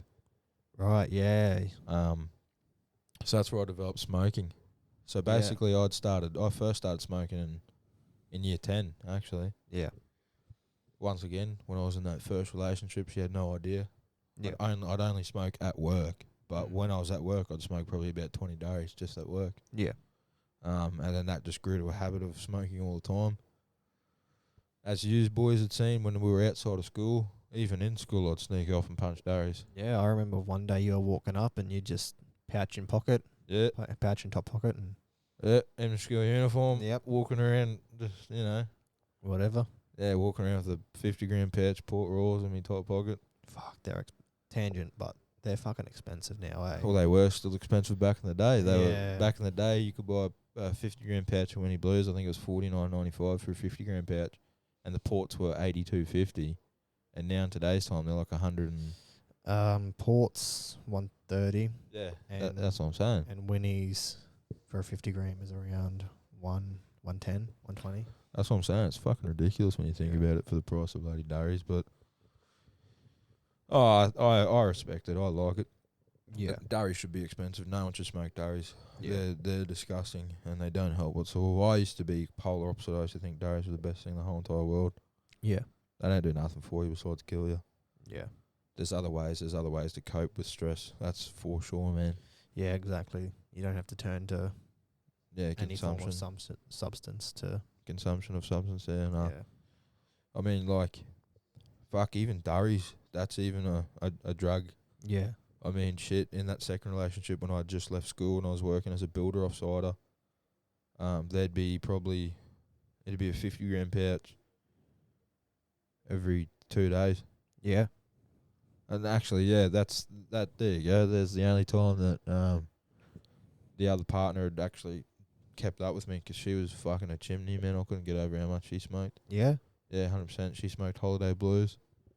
Oh, yeah, so the cheap Taylor's, shit. yeah. Cheap shit. She smoked Holiday Blues, bloody. I'd have a Darry, she'd have a Darry. If I had a Darry, she'd have a Darry. If I had a Darry, she'd have a Darry. So you got to think, smoking a 50-gram pouch, she'd keep up with me with her Taylors. Yeah. She'd buy a carton a week. Carton a week? They'd be gone. So, yeah, she used to be pretty bad. I think she still smokes now, but each their own, man. Whatever you cope with. Yeah, however, yeah. But yeah, definitely full on. Even the alcohol, man, that was fucking bad as well. Yeah. Yeah, it was fucking really bad. You'd seen me fucking pretty. You'd seen me smack a bit of grog down in me time. Yeah. Yeah. Gonna get you Got to see that again soon. Nah. No? Nah. Sober, mate. Sober? Yeah. I don't think I'll drink for a while. I made a promise to myself I'm going to be sober this whole year. Yeah? Yeah. Oh, I haven't drank alcohol since last year on not even my birthday. A week before my birthday is the last time. Your 21st. That's what I'm saying. Yeah. That was the last time I had that alcohol. Shit. I don't think I'm going to do it. I don't see a need to, really. My mindset right now going into it is there's no point in drinking if I'm not rich or famous. Like if I'm not successful, why waste my money on grog? Yeah. And I can put it towards something else. Yeah, that's fair. Like, I mean, I can have fun without alcohol, you know me. yeah. We'll fucking laugh. We'll laugh at a bloody dog pissing, mate. Or, you know, like, the shit I laugh at, the shit I send to you as well. Yeah, fuck. You know, I'll say a word and we'll just start cracking up. So I don't need no alcohol or anything to influence that. Yeah, like we went bad, but we were drinking probably every second weekend. Yeah. At a point there, but like we stopped pretty much. You stopped. Yeah. I didn't. And I know. I was a very closet drinker. Mm, I mean, I drink with yous. yeah. But probably like the end of 2019, just as I started dating my second girlfriend, it was probably like, I don't know, probably a 20-pack a night of 4X. Yeah. So I'd smack 20 cans and go to bed. Fuck. It's a fair bit of cans when you think about it. That's a lot to drink. And then it went from the cans, I got sick of drinking the beer, and then I was drinking the whiskey on the rocks, and I drink straight whiskey and rum as well. I still have that bottle that you got me for my birthday. Which one did I get you? The 18-year-old. Oh, the Johnny, the blue. Yeah. Isn't that Blue Label, wasn't it? Nah, that was the 18-year. Oh, the good one. Yeah, Blue Label's fucking. Blue Label's the $220. real posh one. I got you the Yeah. 18, the malt one. That was fucking good bottle too. Yeah, it was. Oh. I have another full one at home and another like quarter left of another one. That's the fucking. Have you seen that photo of me and Greenie? Yeah, that that's photo. what. How I'm sitting there smiling with that bottle and he's in the Yeah. background. Yeah, that's that bottle. I think. Yeah, it is. Yeah, That's a fucking gangster photo. But yeah, man, there was some times. Like I remember at Greenie's house that night. yeah, Who was making me drinks? It was you, wasn't it? yeah. Yeah, I just said to you, I said, no, you kept offering me actually. Yeah, I was like, "Do you want me to make you a drink?" And you're like, "Oh, go on." And then I just said to you, I said, just keep going, mate, if you want to keep making them. Like, I remember the first one I made you, almost fucking killed you. yeah, 'cause it was like 80% fucking scotch with a dribble of Coke. It was you were on the rums. Oh, rums, You was were it? on the rums, yeah. And I said to you, I was like looking you dead in the eyes, like Noah. Yeah. You're like, tell me when to stop pouring. Oh, And I'm yeah, like, that's right. Yeah, I can't even. okay. And then I just looked at you, and you kept pouring and pouring and pouring. Didn't you stop, or did I say? No, I stopped. And Oh, I was yeah, like, that's right. no, this cunt's gonna have fucking full glass of whiskey. Yeah, fucking rum. Because I looked at you, and I was like, you were pouring it, and I was like, just staring at you. And in my head, see, that's fucked up with me. I got a real egotistical mind. In my head, I was like, I ain't gonna fucking say it. I was like, I'll drink the whole thing. I was like, I don't get fucked. I was like, I was like, you want to play tango? I'll tango, gut. And then you stopped, and I was like, yeah. And I remember you pulled the Coke in there. I took that first sip, and I was like, holy fuck.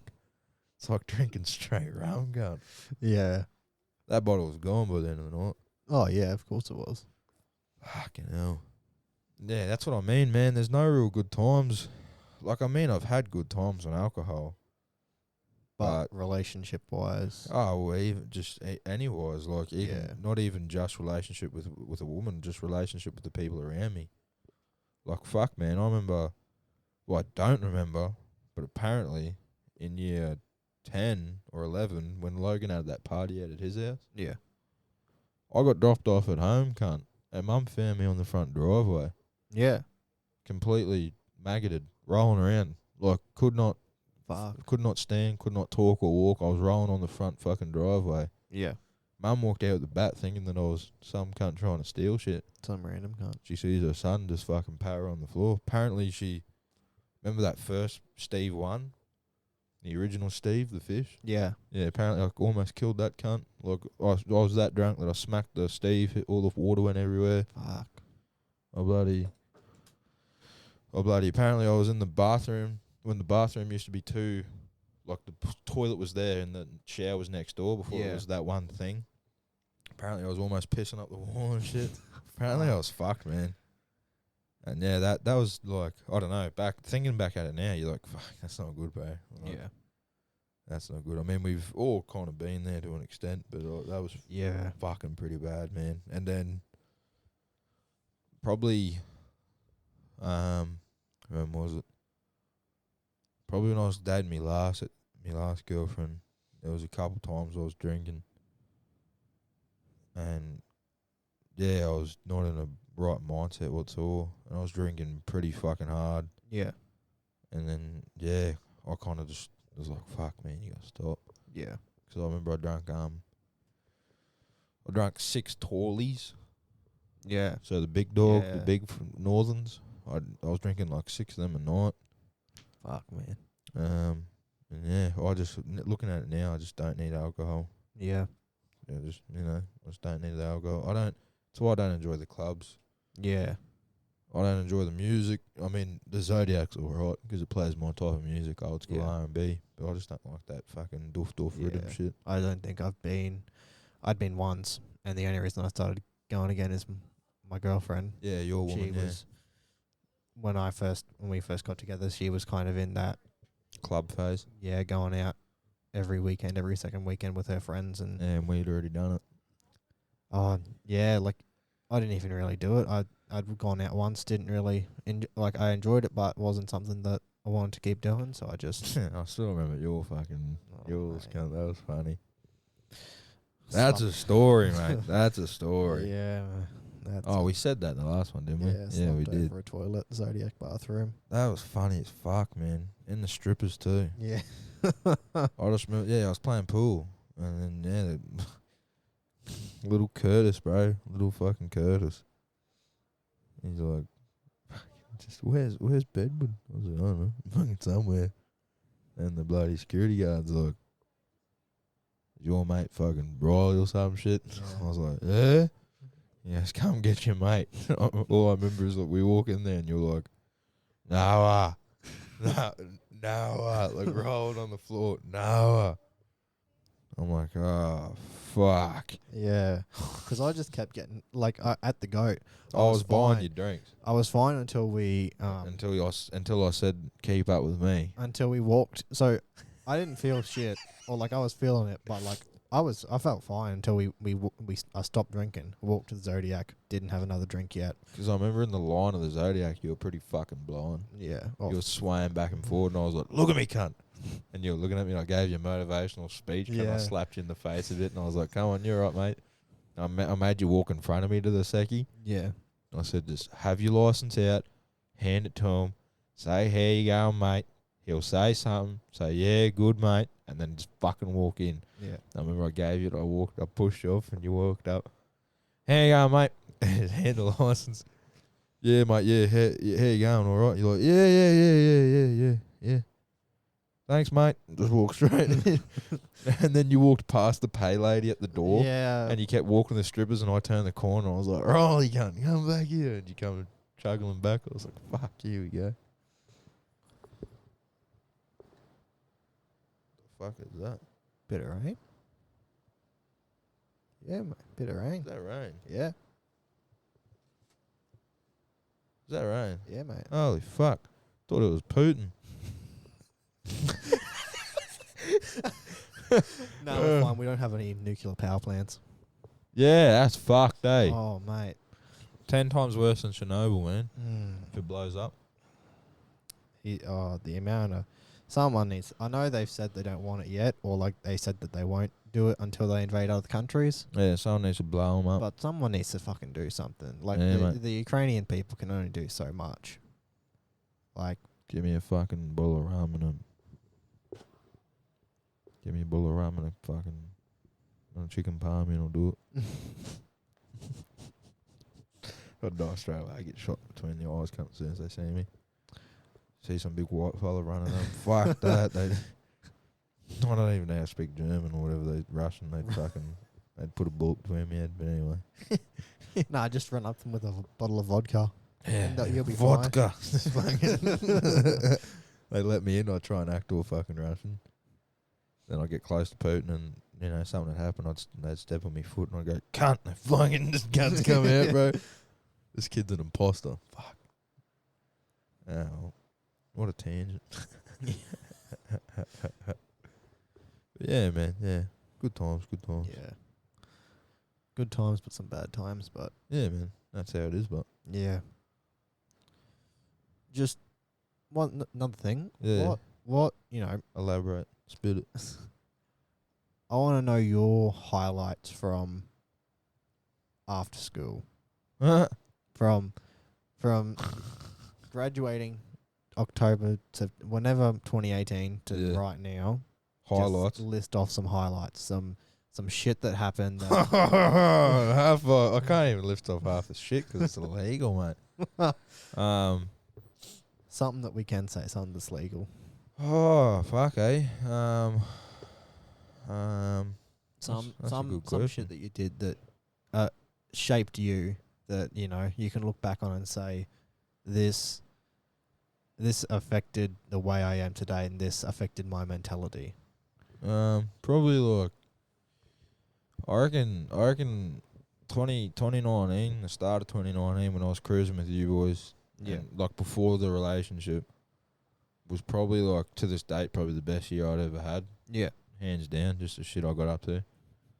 Naughty shit, but like just the fucking shit. Like it was the most adventurous year I'd had.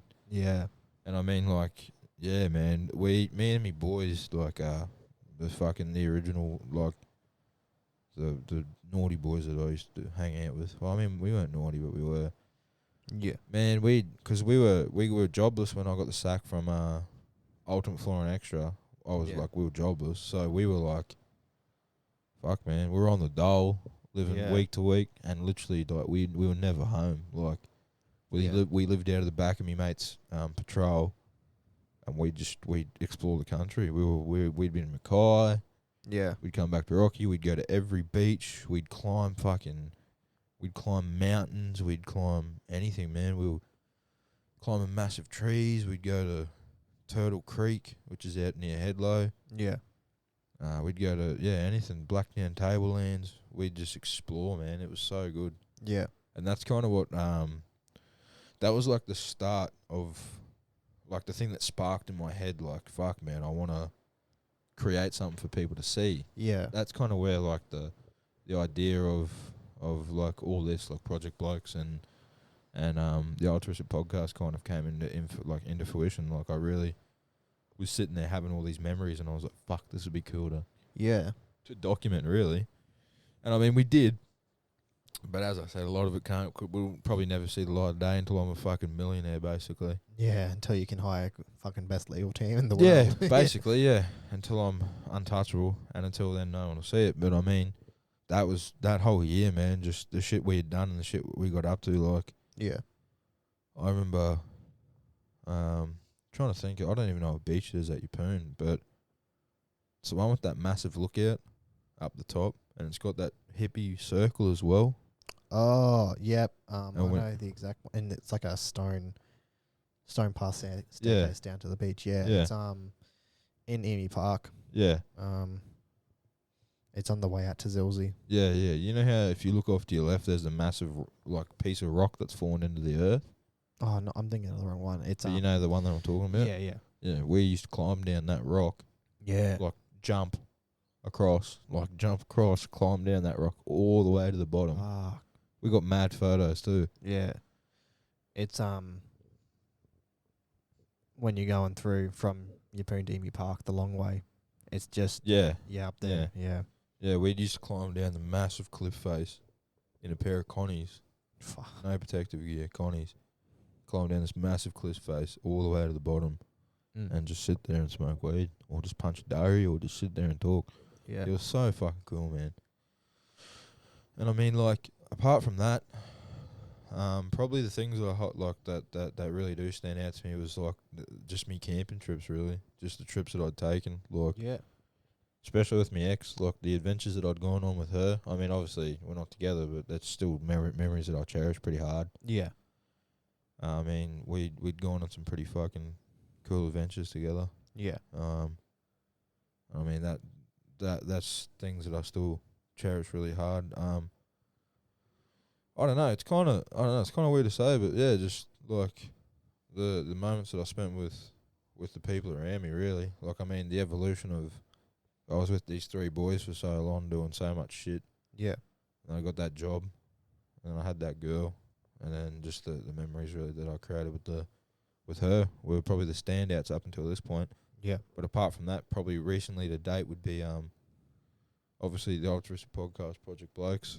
Yeah. The movement that I'm starting to create, the ideas that I'm sharing as well are really a big thing that's going on in my head, and the kind of accomplishments that I'm really feeling right now. I mean, we're 5 episodes into the Altruistic Podcast, and I've had plentiful people congratulate me and ask me questions and inform me that they really do enjoy the podcast, which does obviously help. Yeah.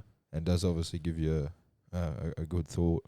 Like after my episode, I had, a few people reach out, and Yeah. by the time this one goes up, it'll be gone. It'll be up already. But Finn, he reached out to me. Yeah, he's on tomorrow. His is on Sunday. Sorry, today's Friday. Yeah. So his will be uploaded on Sunday, and then JD, Yeah. the bloke that makes Project Blokes. His will be up probably. I don't know when his will be up, but Yeah. his will be up eventually too. His is really good and insightful.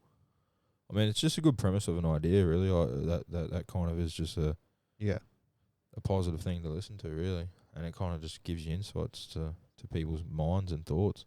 Yeah. It's something that, like, I don't listen to it all in one. I just, here and there, Increments, yeah. going to work, coming home from work, doing that cert. Yeah, well, that's why I created it like that, just so it's not obviously you can listen to it on bite-sized intervals, really, so you can just pick up where you left off. It's not something that I expect you to smack the whole time. Yeah, but it gives insight. Like, even every time that you talk, it gives insight into you. It gives insight into the person you're Interviewing talking to. 100%. 100%. Man. It. So I think it definitely could, or it has broken the stigma for some people. I feel like. Yeah. Like I feel like I said in that first episode, as long as it breaks one fucking, I said as long as it helps one person, yeah, it's a success. it's a success, and anyone after that one's gonna be an achievement. Yeah, That's the real thing that I really feel like, and I mean it's already kind of helping people. yeah, I mean obviously I want it to be the biggest thing ever, and it will one day be the biggest thing ever. yeah, But until then, I mean, just, one person at a time is always going to be a beneficial thing. yeah, And something that I'm always going to cherish, that's for sure. yeah. Yeah. It's good. It's, I feel like the more people you have on, the more people you have talk, the further reach it gets, the more people that will listen to it. And it'll just snowball. especially for young blokes, it's gonna, because we're Spinning on its head. yeah, we're not fucking old by any means. Like, we're still young. I feel old. Yeah. I feel fucking old, man, but anyway. Well, after this week in the heat, so do I. Yeah. I mean, I'm in aircon, or somewhat aircon. Didn't work today, but anyway. Yeah. It's given them, when they're going through that maturing high school phase, it gives them a chance to be able to look at what we've done, or look at what other people have done, and see how they can change and how they can cope, or how they can break the stigma, or just. Well, what I say is tools. Yeah. That's what I really want to do, is give someone tools to cope. Because a lot of us didn't have the tools to be able to cope. Yeah. Like I say, it's a serious thing when you don't have coping mechanisms when something really impactful happens to you. Yeah, it's you just sitting in your room thinking. You just crumble, man. Like I always say, bro. Like that's something that we can evolve to. Is like throughout your days, you kind of really look back and see points in time where you're like, fuck, that would have been handy if I knew how to deal with this or deal with that, or think about this or think about that. 'Cause I mean, like, there's been plenty of times where I was, I was in a deep, dark place and I had no way to, dig myself out. Yeah, nowhere to express yourself or nothing. No, yeah, man, like even school, bro. That was fucking pretty dark, man. Yeah. During them school years. I mean, there was obviously sunshine, but with sunshine comes dark, that's for sure. Yeah. And I mean, there was a lot of times going through it where I was just like, yeah, nah, fuck, checked out, man. Just slacked to do it, and just didn't give a rat's ass on it, really. Yeah. You just got to keep evolving, man. You just got to keep going. That's one thing that I think about real hardcore now. Yeah. I feel like it's, as long as we can at least show people that it's all right to talk about it. You might not have to do it straight away. You might not have to change how you are straight away, but as long as you know and as long as you can grow from that, it's something. It's helping people. That's the opportunities there. Yeah, that's what I want to do with this. Like, I want to be able to help people, and if they need to, they can reach out or either directly to me or through the Altruistic Podcast page. Fuck, that was a big yawn. That's what I want. Yeah. I want people to feel comfortable to be able to text you. Yeah. And text us and actually say, like, fuck, man, I'm going through this and I feel like this. What do you think I should do? Or even just listen to how we cope with things. Because obviously we're not the smartest men on earth. We obviously don't know the meaning or the ending of everything. But yeah, the way that I think is, the past is the best predictor of the future. So if someone can see our past, they can be able to predict their future. Yeah. They won't make the same mistakes that we did, hopefully. 100%. It can help them. We're helping them help themselves. Yeah. Like what you were saying with the sunshine and the dark, there's always going to be the dark, there's always going to be the light, but you just have to... It's yin and yang. You have to keep pushing. Like, it's always yin and yang. That's one thing that I really look at is... without dark there is not light. Without light there is not dark, and it's not even a religious thing. It's not even thinking down to that type of a term. It's just factual information. You got to think about it. There's always daylight. There's always dark times. Yeah. There's always good and there's always bad. Yeah. Like, you evolve off that. It's just how you can cope and how you can use your coping skills to be able to get through that fight. Yeah. Like, I want people to look at our stories and be able to feel that they can keep going with their goals. They can push their goals. Like, look at you for an example. You're in some pretty dark fucking times, and you've pulled yourself around. You're fucking grinding this potty. You're grinding Project Blokes. You're grinding work. You're not. There might have been a time there where you were just kind of just sitting in the dumps, but it was fucking couple of years I was doing it, man. You haven't let it determine the rest of your life. You haven't let it. Yeah, that's one thing I see a lot of people struggle with is they have this one impactful thing, or they have this one major negative thing that happens in their life, and they don't think, but they let that thing kind of control how they perceive everything and how they act with everything. Yeah, definitely. And I mean, that is one thing that a lot of people struggle with in today's time. Yeah. And I mean, social media isn't a good thing that helps with it either. It's a big negative impact as well. Yeah. When you hear Finn's podcast, we really delve into it with the hierarchy of school and how there was that hierarchy with cool kids, popular kids, and nerdy kids. Yeah. And how social media really did impact how people felt about other people. Mm-hmm. Yeah. It's like you think about it, you remember back in the day, look, I know you wouldn't have thought about it subconsciously, but I know you wouldn't have thought about it straight away, but consciously, but subconsciously, you would have really thought, why the hell is this bloke getting 250 likes and I post this pic and I only get 12? Yeah, like it was kind of a thing, but like I was always that. I mean, even to this day, I'm not very much a poster or anything really on social media. I kind of just live my life. Yeah. Yeah, I mean, you're pretty polar opposite now, obviously. Yeah.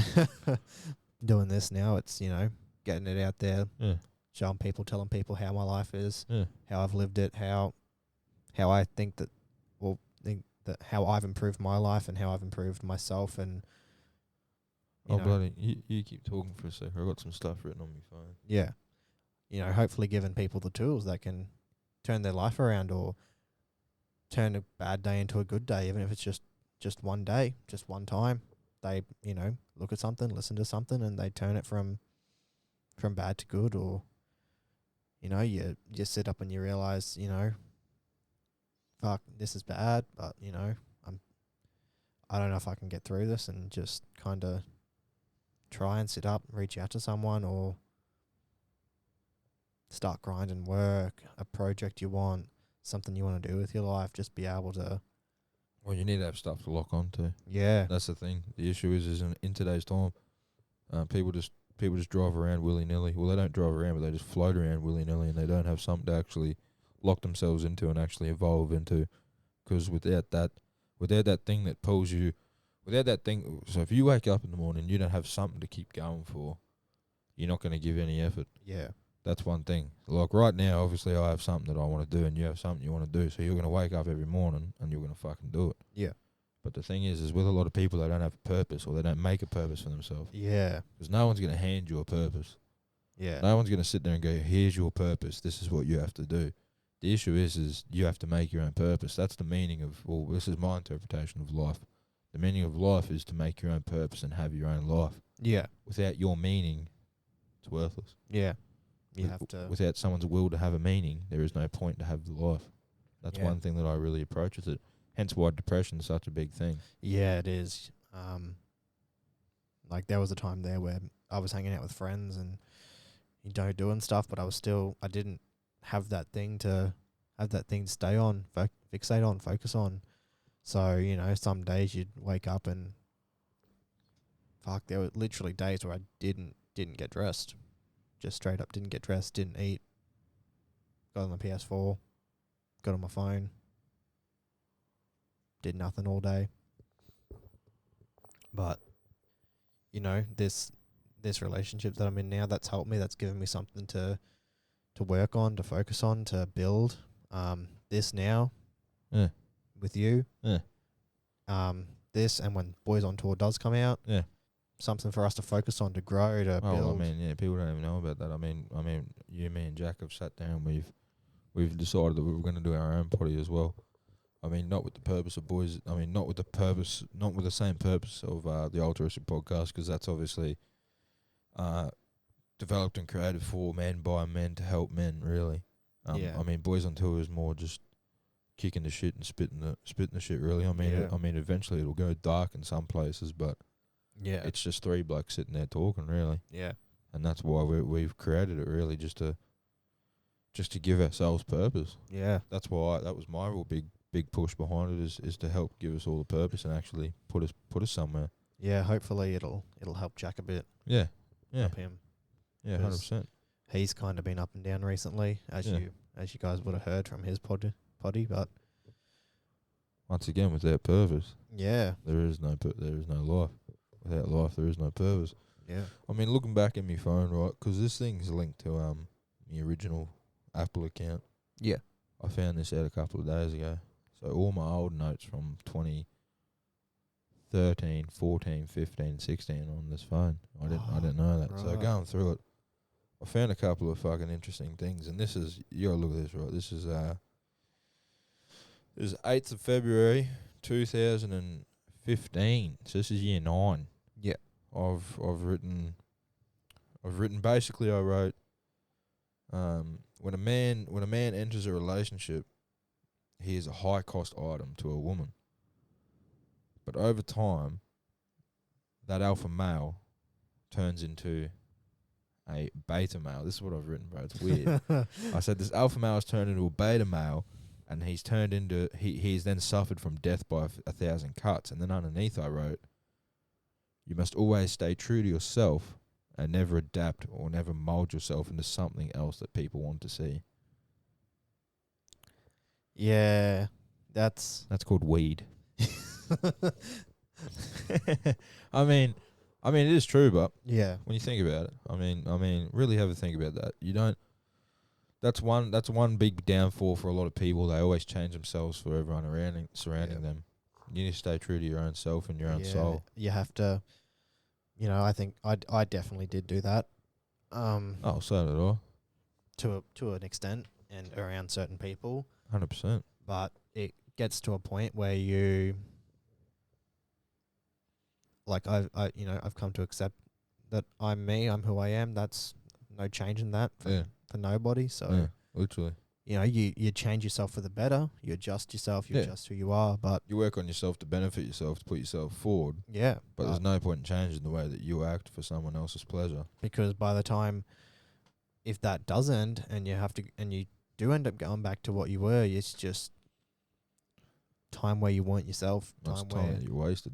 Mm. That's one thing I think about with a lot of young men, and having a desire to have a special woman, right? Yeah. Doesn't have to be any woman, but I'm just giving an example. Like there could be that one chick. This is to the blokes out there. There could be that one chick that you've always, liked. This is all the school, work, anywhere. And you want this chick, right? You start talking to this chick, and she starts telling you everything she likes and stuff she wants to do and stuff she enjoys. So what do you start doing? You start listening to the stuff that she likes and the stuff she wants to do. And start then you doing that stuff, taking her out to that stuff. Just doing stuff that she wants you to do. And then you've already sold yourself out. You've already built a false image in her head of what she wants you to be. Yeah. Fast forward 2 years down the line. Starts to break, starts to crumble. Yeah. Stress under fraction, mate. Death by 1,000 cuts. Mm. It links, mate. It all links. I mean, little Noah was a wizard, mate. I mean, there's plenty of other stuff on here. I mean, it's really interesting, actually, when I look at it. I was reading a lot of it for a while, actually. Hi, little Noah was yeah. poet. Yeah, well, I mean, what's that one?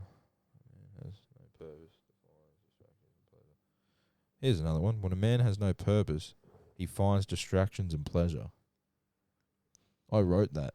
Yeah. In 2015. When a man has no purpose, he finds distractions in pleasure. Yeah, I find that obviously it is for men, but it's not just for men as well. That's everyone. A lot of these things are just everyone. Man, woman, dog, chihuahua, in between, bird, anything. Nothing. But that's oh man, that one really hit me. That's one thing. That's the one of them that I really wanted to say. Like you really think about that. Once again, it loops back to that point of if you don't have something that's keeping you on that goal. Yeah, you distract hits. Yeah, you distract yourself in that small dopamine release. Yep. It can be anything, mate. Masturbation. It can be bloody games. It can be drugs, alcohol, TV, Netflix, food. Literally anything. You can link it back to it, and that's one thing that people really need to start waking up to as well. Yeah, yeah. It's just sometimes it's hard to break those cycles. Oh, it's fucking more than hard, mate. Yeah, it's very, very, very, very hard. Very difficult. You can want to break it. You can be in the steps to break it, and then one day you miss it. One day you go back to it, and then you just slump again. Yeah. And you just have to start over again. And sometimes when you're in that spot, it's just you don't want to. You just you let it overwhelm yourself. Yeah. You overwhelm yourself with the emotions, and you let yourself crack on itself. Yeah. Which obviously isn't a good thing and doesn't help whatsoever. Yeah, no. I mean, that's one thing that I've really found. Like, there's plenty of times when I was bigger than I am now. There's plenty of times where I'd have a week of eating really healthy. I'd lose like 1.5 kilos. And you're like, holy fuck, look at that. Look at you go. And then you'd have a week of eating shit. Oh, well, you just go to work the next day and one of the boys is like, oh, can I make a burger? You're like, yeah, make one, bro. Make me one while you're out today. Yeah. And you'll eat that and you'll be, fuck, that tastes good. So then you get a drink, a soft drink. Fuck, that tastes good, eh? So you get another one after that. Then, by this point you finish your shift and you drank fucking 8 things of soft drink and you've had 2 burgers and you go home and you have your feed as well. So it's never a positive thing. It never puts yourself forward. Yeah. It takes 30 days to build a habit. Or it takes 30 days to build a, what's that word? takes 30 days to build a new habit. That's what they are. Yeah. So it takes 30 days for you to actually build something for you to repeat that thing without even thinking about it. Yeah. Like brushing your teeth, or wiping your ass, or breathing. It's the same premise. But yeah, man. I mean, it is impactful when you think about it. But people out there really just need to wake up and actually, you know, take a look at what you're doing. Take a look at your life. Like if you're struggling, and it's something that I find that really helps. If you are struggling in life and you are struggling with, it doesn't have to be your whole life. If you're just struggling with certain things, right, and you want certain things to change, get a book. Write down a list. Just write out a list. Write out a list where you were 2 years ago. Write out a list where you want to be in 2 years, and write a list of where you are right now. And compare the things in the future to the things you are now. Compare the things in the past to who you are now. Yep. The things you don't like and the things you do like. And from there, follow that list. If you like the things you were doing, follow those things. Yeah. If you don't like these things, eradicate these things. It's all about the premise of your mind. It's all about how you think and how you act. You know, the first battle in the morning is always one in your mind. Yeah. That alarm goes off, what are you going to do? Get up or stay in bed. Yeah. If you set the alarm for 5 in the morning and go for a walk, you know, the alarm goes off and you think, fuck. You know, I went to bed late last night. Yeah. I don't want to get up. You know, the bed's warm. The air's cold. I might just, hit snooze and wake up and go to work. Yeah.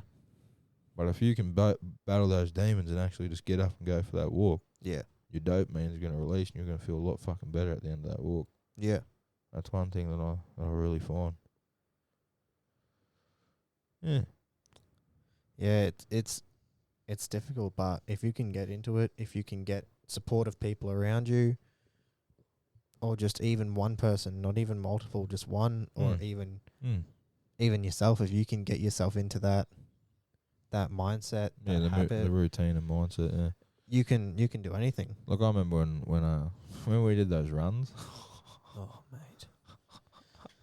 Oh, that was fucked. Yeah. Yeah. Yeah, I remember I left you there a couple of times. Yeah. 5 a.m, pitch black. Yeah. I walked to your house. Yeah. And I'm like, come on, cunt, let's go for a run. Green's there as well. Yeah. I'm like, come on, cunt, let's go for a run. He's someone willing to get on here too. Huh? He wants to? Oh, we'll try. Oh, yeah. I haven't. I was actually talking to him yesterday, but yeah. Yeah, like I voiced it, I want to get him on here as well and talk. Yeah. I mean, I just got to figure out a bit bigger of a setup. Yeah. Figure out a wider angle of that camera and should be alright, I guess. Yeah. But yeah, man, I mean, what else? You got any other questions for me? You got any other thoughts that you'd want to spit at me, or you got anything that tickles your little pickle that you'd want to bloody ask, or? No, not at the moment. It's I think we've had a good discussion about who you are, what's built you, what's turned you from where you were at 0 to hero to now, and where you want to take things in the future. But it's just got to keep going, got to keep building it, got to keep working. Well, I mean, before I go, I'll talk about we haven't talked about my dark days. So we haven't talked about mindset and what really built the mindset. I mean, I'll be open with it. Yeah, I mean, there were some pretty rough times. And by rough times, I mean, there were days where I was completely defeated in the mind. Yeah. And, there were days that you look in the mirror and you think you're a failure. Have you had them, have they been more recent or more? I mean, as recent of last year, yeah. Yep. Yeah. Yeah, definitely not talking shit about anyone, but yeah, definitely, when I went through my first breakup with my last ex, one thing that really hurts is when someone looks at you and you love that person and that person looks at you and says, I don't like the way you look. Yeah. Or, you're not the person that I fell in love with. Yeah. At that point in time, it really, really hurt. Yeah. Looking back at it now, it obviously was my fault as well. Yeah. Because obviously I'd let myself go and I'd abused my body to that extent. Yeah. But obviously, in that point in time, it did hurt, and that obviously sent me into a spiral for a long time. Actually, I had a lot of body dysmorphia in my head, a lot of negative mindset. Yeah. I mean, I still struggle with it to this day. Yeah. But obviously, I'm on the mend. But yeah, probably looking back at it now, probably every time in all 3 relationships, there's been a point where I've gone, fuck, you know. Yeah. I don't like the way I look, and I've kind of convinced myself that this person doesn't like me. Yeah. Even though they've repeated to me that they do like me. Yeah. Well, they do love me, but that's one thing that I have really sabotaged with myself. That's kind of my biggest demon, I reckon, is convincing myself that the other person in the relationship doesn't actually care about me. Yeah. So then I start self-sabotage, and I start to say meanful things and say cruel things to them, and you know, start to just think negatively of myself, which obviously isn't gonna put yourself forward whatsoever. Yeah, no, it's not gonna help the situation, but it's a good thing that you can look back on it now and you can see how that's happened or why that's happened. And no, yeah, 100%, 100%, man. Like I said, man, there was bloody a lot of times actually where. I mean, yeah, like there's a lot of times at the start of a relationship where you're just not arguing. Yeah. And it's that honeymoon period. Yeah. And I remember it was fucking sunshines and rainbows in one of these relationships proper. Like sunshine and rainbows, man. Like this chick every month would hand me a jar. Yeah. And this jar about bloody yay big and about yay wide. And in this jar would be just a little note. The smallest little note, she'd write something different on it. This happened for like a year. Yeah. She'd give me a jar. I still got jars now. And on that jar would be something positive or anything really. Yeah. You know, it'd be, you know, I love the way you do this, or I love the way you do that, or I like the way you say this word. Yeah. Or, you know, I like the way you treated me on this day. And, you know, that the issue is after a while, and after you start to go down that hill, you think of those emotions and you think of that and you think, oh, you compare that to yourself now. Yeah. And that's also something that I see people struggle with, is they start comparing themselves to their previous version of themselves. Yeah. Yeah. And they start comparing and going, oh, I'm not as good as I once was, and you just spiral. And it makes you spiral harder and harder and harder. And if you don't have those tools or the coping mechanisms to pull yourself out of that spiral, yeah, it's just you're gonna fucking hit rock bottom. Yeah. That's seriously one thing that I always, and I have said every episode, is to actually try and help build yourself and try and really help build these tools. Yeah. So you don't let yourself spiral. Yeah. Because you know, have an off day. Have a day where you're having a shit one, you know what I mean? Be sad, you know, listen to that sad song, you know. Eat that fucking burger or some shit. You can, you know. But just understand the next day. Jump back to it. Yeah, go straight back to it, you know what I mean? The next day, turn around and go, fuck, I'm good, bro. There's no need to be feeling sorry for myself. Yeah. Say, oh yeah, I needed that day. That day's going to pull me back on that right track. So just quickly, again, before we go, are there any tools that you, apart from that, the breathing, and stuff like that you found that's really helped you pull yourself out of a spiral or pull yourself out of a dark time, even if it's just one or if it's multiple or anything? Masturbation. No, again. Actually, no. I really think badly upon masturbation. Actually, yeah, that's one thing I'll say. I don't think a lot of people should do it. I mean, you should do it, but just not to the extent that, or just not to stuff that people do it to these days. Yeah, because you'll numb your mind. But anyway, tools that I really think, mate, reading. I don't know. I'm pretty illiterate.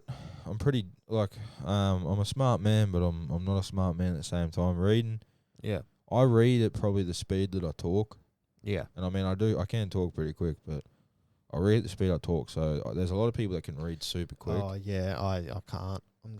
I can't read quick whatsoever. And I mean, it does seriously help. Look, I've read that book probably 4 times now.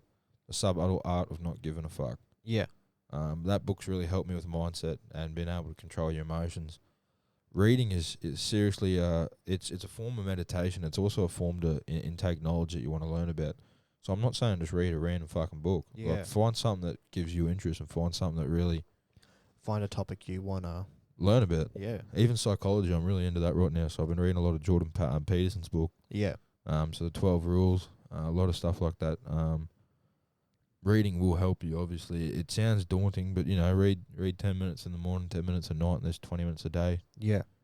If you do that 7 days of the week, you're fucking getting a couple of hours underneath your belt. Yeah. Writing as well, I have found that. Hence why there's fucking pens and papers and books scattered everywhere. Even at work, when I get the opportunity all the time, I have a workbook that I write all my shit in throughout the day. Yeah, and right. then Okay. I just have a second book that lives at work that just I hide away, or I put in my drawer in my drawer at work, and I just write in it when I need to. Could be anything: ideas, emotions, feelings, situations that I don't want to happen again. Just so it gets from here to here, and it gets it out here to here. Yeah. Just so it doesn't build up on the inside. Another thing is routine and self-care. Yeah. That's one thing that I really preach. It sounds kind of basic, but actually brush your teeth. You know what I mean? Yeah. Like, don't skip it. Wake up, have a routine. Wake up, drink a shit ton of water, brush your breakfast. Yeah, I have minimal breakfast because of my diet, but Yeah. Wake up, brush your teeth, and just start the day off with a positive thought. I mean, mantras really help as well. Yeah. So repetitive mantras in my head. So I said this last time, or I think it was Murdo's podcast. If you change the word I can't to I will, or I'm going to have a bad day to I'm going to have a good day, it'll fucking change your whole entire life. Yeah. That's one thing that I have seriously seen, like, wholeheartedly. Yeah, like this morning I didn't think it was going to be a bad day, but I just thought it was going to be a bit of a fucky day. Yeah, a bit of a meh day. Old mate that I was with, because I'm still learning, forgot it. He lives out at Gracemere, office in Rocky, down at Yeppoon for the day. Left his phone at home, had to go back and do that late for that first job. But when we got there and we did the jobs, it wasn't bad. It was a pretty cruisy day. Yeah. We got through our jobs. We did what we had to do, and we went home. Like, it wasn't. Well, the thing is you got to think about it, man. Like, instead of saying, think about it, right? We're fucking really, really lucky people to be sitting here right now. Yeah. Like, I keep reminding myself like that. Like, there's people getting blown up. There's people dying. There's people starving. There's people not knowing where they're going to sleep tonight. Yeah. And, we get to sit here in fucking aircon and have the privilege to record a podcast. Yeah. That's something that I really repeat to myself right now. Like, selflessness is such a important thing to carry throughout your life. Yeah. I mean, if you can really remind yourself that there's fucking other people going through way worse than what you're going through, it really grounds you and actually makes you realise and understand, you know what I mean? Yeah, my problems can become minute. Yeah. Like, obviously, never think that your problems aren't big enough. No. But care about your problems, but it's a good motivational thing to think about. Yeah. There's other people going through the same thing that I'm going through, or even worse. Yeah. Like, all we have to do is, at the moment, look at Ukraine. Mate. Look at what it's fucking devastating. Saudi Arabia, they're doing basically the same to the Peruvians, I think it is. Palestinians, sorry. Like, they're basically doing the same thing, not getting covered. But you have to look at that. You have to see that you're not the only person stuff's happening to. But you can't just theirs is worse, whatever. Mine's nothing. Mine's minute. Yeah. Yeah. You can't. You still have to help yourself with your problems, but you also have to try and. I just use it as a motivational thing. Yeah. That's my biggest thing. I use it like, if I'm having a shit day at work, I think, at least I'm at work. At least I have a job. The thing is do this, right? Just think about it like this. Instead of I have to, say I get to. Yeah. Oh, I have to wake up. I get to wake up. Yeah. I have to go to work. I get to go to work. Yeah. I have to talk to my boss. I get to talk to my boss. I have to call this customer. I get to call this customer. Yeah. I have to drive to work. I get to drive to work. Yeah. You know, like that's one thing that'll fucking change your life completely. And eat properly. Yeah. That's fucking so crazy, man. Yeah, like I've actually, started eating breakfast now, 'cause if I don't, I'm Rooted. by, Yeah. 9 o'clock.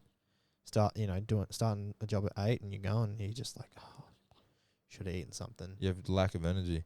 Yeah. Your stomach is connected to your mind, man. If you have a crook stomach, you have a crook mind. That's one thing that I really preach. Yeah. And just you need to be present too. That's something that I really use. Is just be present in the moment. Don't let it just fly past. I mean, look, we're already in the 3rd month of 2022. Yeah. It's The crazy. 3rd month of 2022, and it feels like it just started. Yeah.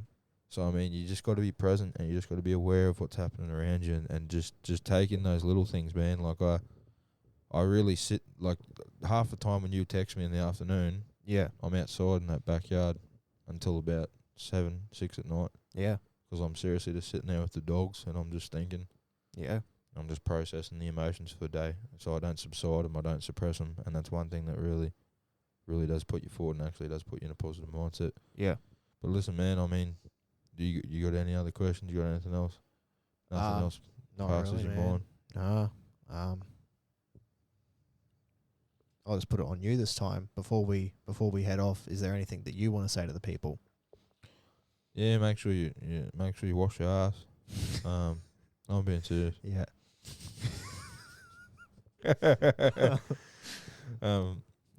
It's important. Yeah, keep it clean. But just have a think. Just have a reflection until you listen to the next podcast. Really start your day with something grateful, end your day with something grateful. No one's heard that. In the podcast with Kurt, I told him to write down 5 things in the morning. Yeah. That he's grateful for, and then write down 5 things at night that he's grateful for, and they can't match. Yeah. So there's 10 things a day that you got to write down that you're grateful for. Yeah. If you try that, it'll open your eyes up and it'll make your brain think as well. Fuck, what was I grateful for today? And then you'll start seeing little acts of kindness around you in the world, and you'll start actually appreciating the things around you. Yeah. So I mean, if anyone's sitting out there and they don't know what to look forward to, or they're in a dark spot, just write down 5 things you're grateful for. Yep. It will help. Yeah. And yeah, man. Definitely. I mean, don't forget to comb your hair and brush your teeth, man. That's about it. Be you. Don't change yourself for anybody. Yeah, Unless it's for the better. don't take compromises, and